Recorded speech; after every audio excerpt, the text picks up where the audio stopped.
आप देख रहे हैं हाई न्यूज़ राहुल शर्मा के साथ। आज हम बात करेंगे सिविल सर्जन सर केसी राठौर जी से, जिनको नेत्र का बहुत अच्छा अनुभव है और बहुत अच्छे अच्छे बिगड़े हुए पेशेंटों को भी उन्होंने ठीक किया है। और आजकल आप देख रहे होंगे कि आंखों की समस्या बहुत गंभीर बनती जा रही है। बच्चों को चश्मे लग रहे हैं और ज़्यादातर 40-50 साल के लोगों को भी चश्मे लग रहे हैं। तो आज हम सर से बात करेंगे। सर, आपका हाई न्यूज़ में बहुत बहुत स्वागत है। धन्यवाद। मेरे सभी श्रोताओं को, सभी देखने वालों को बहुत बहुत नमस्कार जी। सर, आजकल देख रहे होंगे कि आँखों की समस्या एकदम से बढ़ती जा रही है। पहले इतना स्पीड में नहीं बढ़ती थी, पेशेंट एकदम से बढ़ रहे हैं। क्या कारण रह रहे हैं सर? सर देखिए, दो कारण महत्वपूर्ण अपन जान लेते हैं। एक तो वो है कारण जिनसे साइड थ्रेटनिंग स्थिति बन जाती है। जी। साइड थ्रेटनिंग अर्थात है कि जिनसे अंधापन भी आता है। और एक कुछ ऐसी प्रॉब्लम है, कॉमन प्रॉब्लम जिन पे हम उनको ध्यान देते हैं, उनको ठीक करते हैं और जिनके लिए उपचार उपलब्ध है। हमें सर्वाधिक ध्यान उन चीज़ों पर देना है जिनसे हमारी दृष्टि जाने का खतरा है। जैसे कि यदि किसी को डायबिटीज़ है तो डायबिटिक रेटिनोपैथी हो जाती है। आँख के अंदर पर्दा जो होता है वो डायबिटीज़ की वजह से ख़राब होने लगता है और लोगों को मालूम नहीं होता है। उनसे पूछो वो डायबिटीज़ कितने साल से, 15 साल से। आँख चेक कराई, नहीं कराई, क्यों? आँखों में कोई दिक्कत नहीं। तो डायबिटीज़ एक ऐसी बीमारी है जिसमें दिक्कत आपको दिखेगी नहीं। उसको आपको टाइम टू टाइम आँख के पर्दे की जांच करानी होती है, ताकि डायबिटिक रेटिनोपैथी के खतरे हैं हम समय पर पहचान कर उसका उपचार कर सकें। जब लेट हो जाते हैं तब अच्छा उपचार भी नहीं हो पाता है और उपचार के बाद उसका परिणाम जितना अच्छा चिकित्सक चाहते हैं या पेशेंट को मिलना चाहिए वो नहीं मिल पाता है। ऐसी कुछ गंभीर बीमारियों में से काला पानी भी, जिसको ग्लूकोमा कहते हैं, समय रहते यदि मोतियाबिंद का इलाज भी नहीं किया जाए वो भी एक खतरनाक बीमारी है। जबकि मोतियाबिंद के लिए आज के समय इतने सोफिस्टिकेटेड, इतने टेक्नोलॉजिकली अच्छे ट्रीटमेंट हैं कि आप चलते हुए आइए, आराम से लेंस डलवाते हैं, सर्जरी करके चले जाते हैं, अगले दिन से सारे काम करते हैं। इसके बाद भी इवन जो हमारे मध्यम वर्ग है, एजुकेटेड लोग हैं, वो भी यह समझते हैं कि मोतियाबिंद का उपचार सिर्फ सर्दियों में ही होता है, मोतियाबिंद का इलाज सिर्फ जो है ठंडक में ही होता है। ऐसा नहीं है। चूँकि ये इलेक्टिव सर्जरी है तो लोगों को मोतियाबिंद में दर्द तो होता नहीं है। और सब सर्वप्रथम लक्षण यदि कोई मरीज जाता है इलाज के लिए तो वो देखता है दर्द हो रहा है। और दर्द मोतियाबिंद में उस समय होता है जब मोतियाबिंद अधिक पक जाता है, फूट जाता है। ऐसी स्थिति में हम लोग भी कुछ नहीं कर पाते, जिसको हम ग्लूकोमा बोलते हैं या फेकोमार्फिक ग्लूकोमा बोलते हैं। अत्यधिक मोतियाबिंद का पक जाना फिर फूट जाना। मेरा मैसेज साधारण सा, सिंपल सा इतना है कि कहीं मौसम आपकी आँख की नज़र न चुरा ले जाए। आपके नेत्रों के उपचार में मौसम कहीं से भी बाधा नहीं है। आप किसी भी मौसम में इलाज हाँ, ले सकते हैं उसका। ये भ्रांतियाँ हैं, ये मिथ है लोगों में। गर्मी सर्दी, पुराना समय था जब अच्छी विधि नहीं थी। आजकल फेको पद्धति से, लेजर पद्धति से ऑपरेशन हो रहे हैं, जिसमें मिनिमल जो है इंटरवेंशन अंदर होता है। पहले हरी पट्टी लगती थी, 1 महीने पेशेंट लेटा रहता था, लेंस नहीं डलता था, तब परिस्थिति ऐसी थी। ये सही बात। उस समय अंधापन भी ज़्यादा था। उस समय मोतियाबिंद की सफलता दर जो थी ऑपरेशन की वो भी कम थी। आज मोतियाबिंद के बाद, अच्छी सर्जरी के बाद 100% सफलता है। तो जब 100% सफलता है तो इसलिए हमें उस मौसम के लिए ये नहीं छोड़ना चाहिए कि अब दिसंबर में कराएंगे, जनवरी में कराएंगे। लोगों को यदि मोतियाबिंद डायग्नोस होता है उसका समय से उपचार करा लेना चाहिए।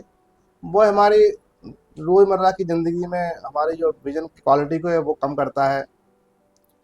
कई बार हम नाइट ड्राइविंग कर रहे होते हैं, सामने से गाड़ी की लाइट पड़ती है, आँख में चौंधी आती है, ठीक से हम देख नहीं पाते हैं और गंभीर स्थितियाँ बन जाती हैं। बिल्कुल। कि सामने से गाड़ी आई नहीं थी कि चकाचौंध लगी, गाड़ी का पोजीशन नहीं भाई, क्योंकि वो मोतियाबिंद अंदर पूरी क्लियर लाइट नहीं जाने देता है। सबसे आश्चर्य की बात ये है, लोगों को पता नहीं होता है कि ये मोतियाबिंद कैसे हो रहा है। जब वो बहुत ज़्यादा हालत बिगाड़ देता हाँ, है, तब जाके पता लगता कुछ तो है। अवेयर होते हैं कि ऐसा हो क्यों रहा है, ऐसा पहले नहीं होता था, अब तो जाके वो आ जाते हैं। ऐसी स्थिति हम सभी युवाओं को, सभी उम्रदराज लोगों को ये हम आश्वासन वो करते हैं, सभी को आह्वान, कि कम से कम 6 महीने में नॉर्मल चेकअप आंखों का एक बार होना चाहिए। आप बहुत व्यस्त रहते हैं, आपको लगता नहीं कुछ सब कुछ ठीक है, फिर भी एक ईयरली चेकअप होना चाहिए। चिकित्सा हम लोग भी केवल टॉर्च ला के कई बार नहीं बता पाते कि मोती में स्लिट है, मशीनें हैं, कुछ और पर्दे में उपकरण है देखने के उसकी। उपकरण, तब पता पाते कि हाँ आपके विजन की सही स्थिति क्या है। ऐसे ग्लूकोमा का है, काला पानी का है।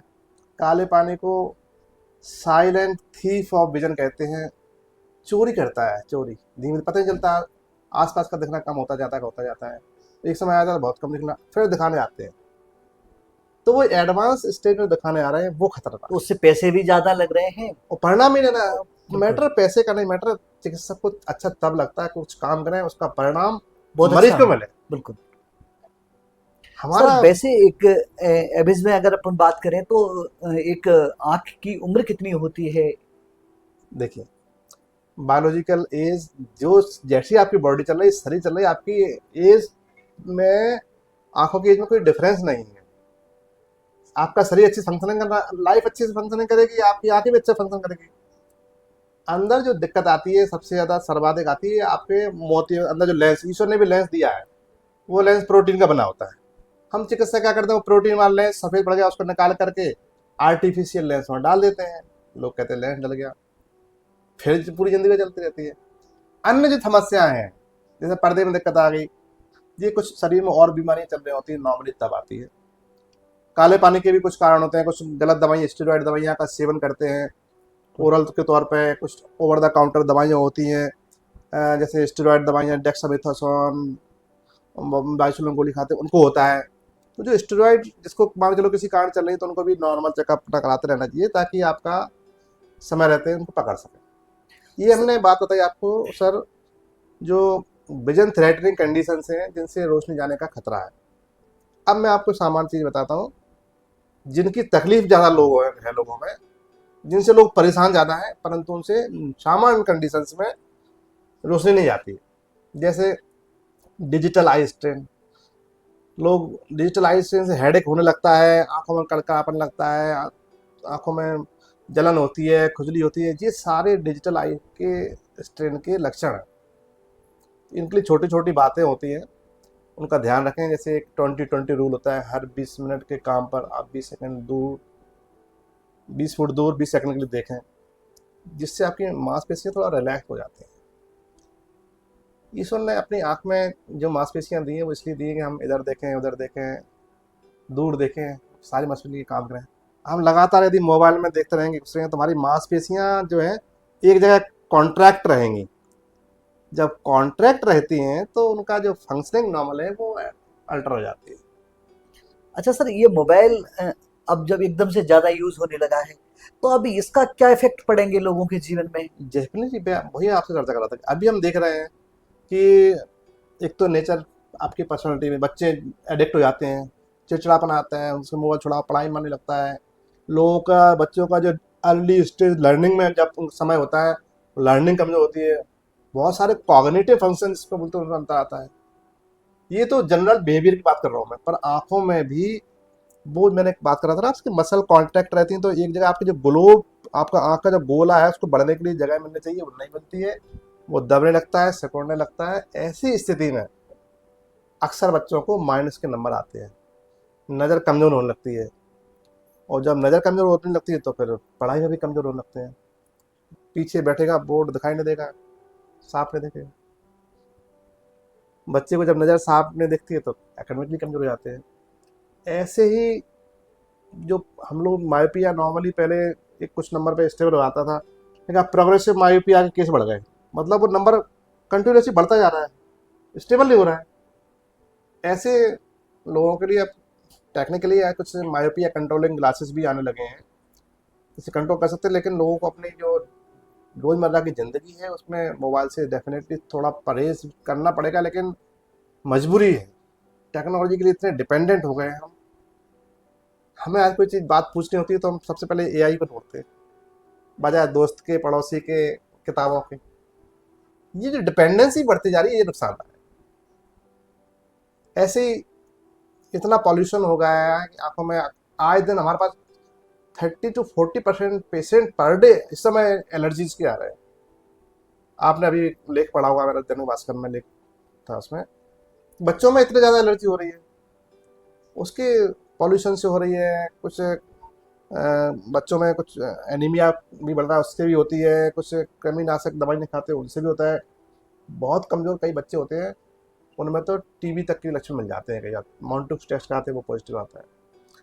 तो ये विषय इन्वेस्टिगेशन का है, परंतु लोगों को फिर भी अपनी आँखों को दिन में 2-3 बार धुलना चाहिए। सबसे महत्वपूर्ण चीज़, आप जो है अर्ली स्टेज में ओवर द काउंटर जो दवाई मिलती हैं उनको नहीं डालें।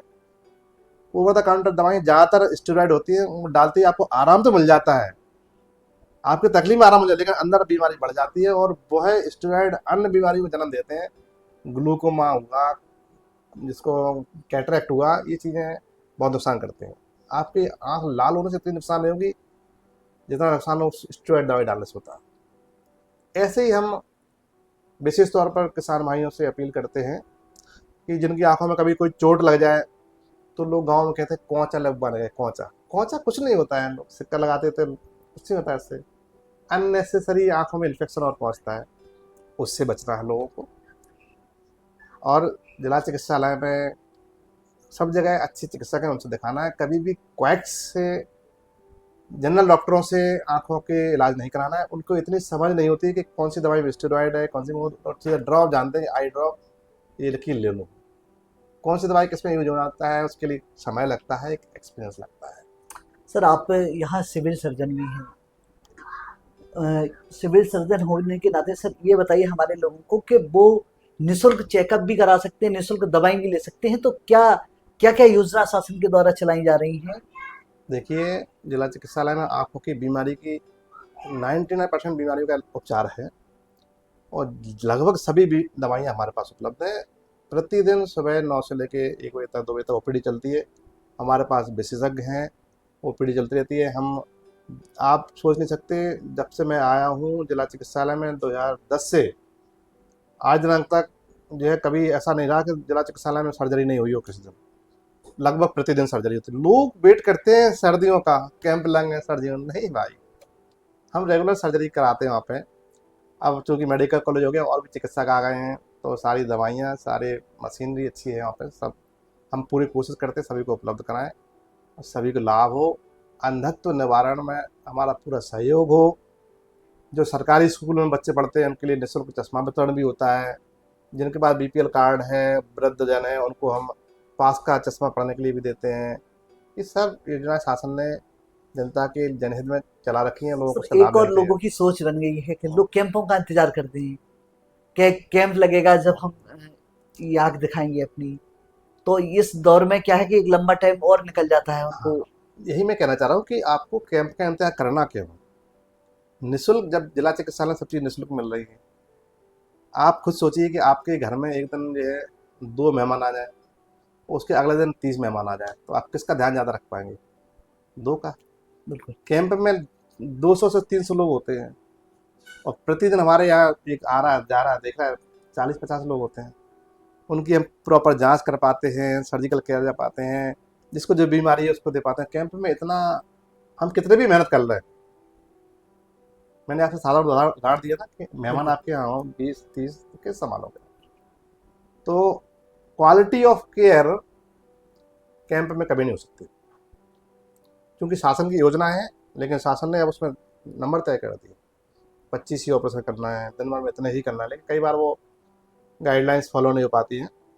इसलिए मैं सबसे अपील करता हूँ कि जिला चिकित्सालय में वैसे ही सब ये निःशुल्क है, आप कैंप का इंतजार क्यों कर रहे हैं? कैंप का इंतजार नहीं करना, दिक्कत है दिखाइए, ऑपरेशन सलाह दिए कराइए, हॉस्पिटल में सब चीज़ें उपलब्ध है। सर लास्ट में हमारे युवाओं बच्चों के लिए क्या संदेश देना चाहेंगे? नेत्र देखभाल से संबंधित मैंने आपसे चर्चा की। साथियों, डिजिटल उपयोग आजकल आवश्यक है, लेकिन अपनी आवश्यकता के साथ साथ अपनी नेत्र जांच समय पर कराएं। नेत्रों के लिए जो छोटे छोटे हमने आपको टिप्स दिए उनका ध्यान रखें, और ओवर द काउंटर्स दवाइयों का उपयोग ना करें। यही मेरी आपसे अपील है। और यही भी अपील है कि आपके घर में जो भी वृद्धजन है, यदि इनको किसी को लगता है धुंधलापन दिख रहा है, तो उनकी समय से जांच कराएं। समस्त उपचार आजकल अच्छा उपलब्ध है दतिया में, उससे लाभ लें। ये थे हमारे साथ केसी राठौर जी, जिन्होंने बहुत कुछ ऐसी चीज़ें हमें बताई हैं जो हमें पता नहीं है और हम उन छोटी छोटी चीज़ों से बच सकते हैं। आप इसे देखें, सुने, समझें और 5 से 6 महीने में आप एक बार अपनी आँखों का परीक्षण ज़रूर कराएं, जिससे आपको बहुत ज़्यादा नुकसान ना झेलना पड़े और आपकी बीमारी अगर कोई है तो वहीं रुक जाएगी। ये थे हमारे साथ केसी राठौर जी। बहुत बहुत धन्यवाद डॉक्टर साहब, आपने बहुत कीमती समय निकाला, हमारे दर्शकों के लिए बहुत सारे कुछ विचार साझा किए। बहुत बहुत धन्यवाद आपका। धन्यवाद आपका, अब तक सभी तक ये मैसेज पहुँचे, इसलिए ये मेरे लिए खुशी की बात होगी। जब झोंक लगा सुगंध उड़ी, मुंह में पानी और भूख बढ़ी, बढ़ा ये हर व्यंजन का स्वाद, मिला है इसमें माँ का प्यार। गोविंद मसाले जो खाने में डाले हैं, आपस में अपनों का प्यार बढ़ा दे रे। गोविंद मसाले, मसाले जो रिश्ते बनाए।